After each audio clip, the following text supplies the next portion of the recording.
Aunt Barbara. And Aunt Barbara had 4 children. The oldest is Agnes. The second one was Tom. The third child was Joseph. We'd call him Joey. And the fourth was Matthew, or Matt. Okay? And so then the second child was Uncle Conrad. And Uncle Conrad had 6 children.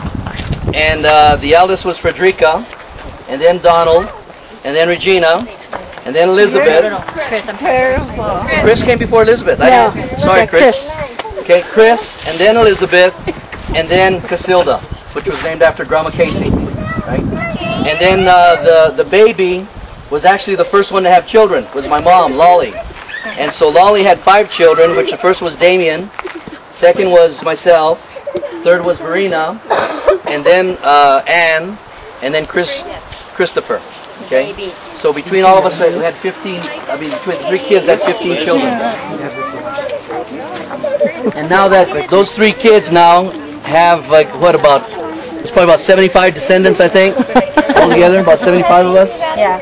And see, at one time, I can remember Grandpa Raymond's mom was Grandma Anita. Grandpa Raymond's mom was Grandma Anita, and Grandma Casey's mom was Grandma Beatrice.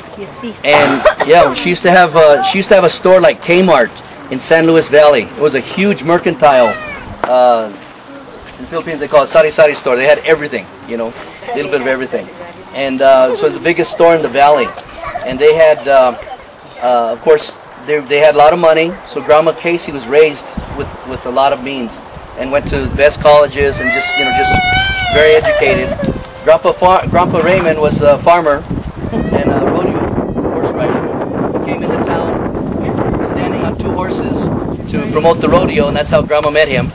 She didn't like him at first, but then she got to like him. Right? And then he took her out of this ritzy life and fancy house to go live on the farm in Colorado, right? And so she had that life, which was very difficult for her at first. Grandpa Raymond was a go-getter. Grandma Casey was the educated powerhouse behind him. And when they moved from Colorado to New Mexico, he moved to Espanola to sell cars. Grandpa Raymond was a great car salesman for a while. And then, I'm not sure how many years from that, but he bought the Chevron gas station, which I don't think it's even there now, right? By the Shell? No, it's not. Right before the Shell gas station when you first come down the hill into Espanola. Gasomat. No, it was after the Gasomat. Between the Gasomat and the Shell was a Chevron gas station that Grandpa Raymond owned. And then when he sold that, he opened up the mercantile in the San Juan Mercantile is what it was called. And it was a big grocery store. Remember that? No. Do you guys remember going there?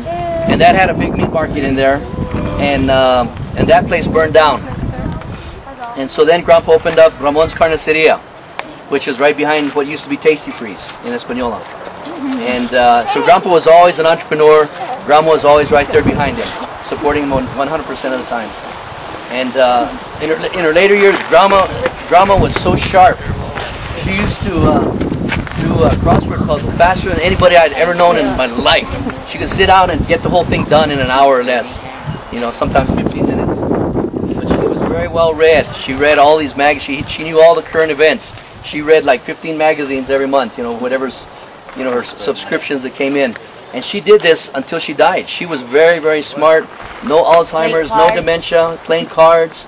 She was just sharp as a tack her whole life. Reader's Digest was her favorite. Reader's Digest, but she read them all. Scientific, you know, the science magazines and the Good Housekeeping and Mechanic magazine, you name it. You know, financial. She knew it. She knew what was going on. They were investing in mutual funds way before anybody knew what those were. Wives, you know that our grandparents were very strict with our parents. Our parents, the 3 of them, they were very strict. They were very perfectionists, sometimes anal, you know, just so perfectionist that to a fault. And so they raised us, our parents, in that atmosphere, in our generation. And so I want to thank the spouses for putting up with us. You know, that's kind of why we are the way we are, right? So anyway, okay, who's next? Anybody else? Well, I think you've said it all. It says wonderful. It's wonderful. Thank you. Yep. Thank you.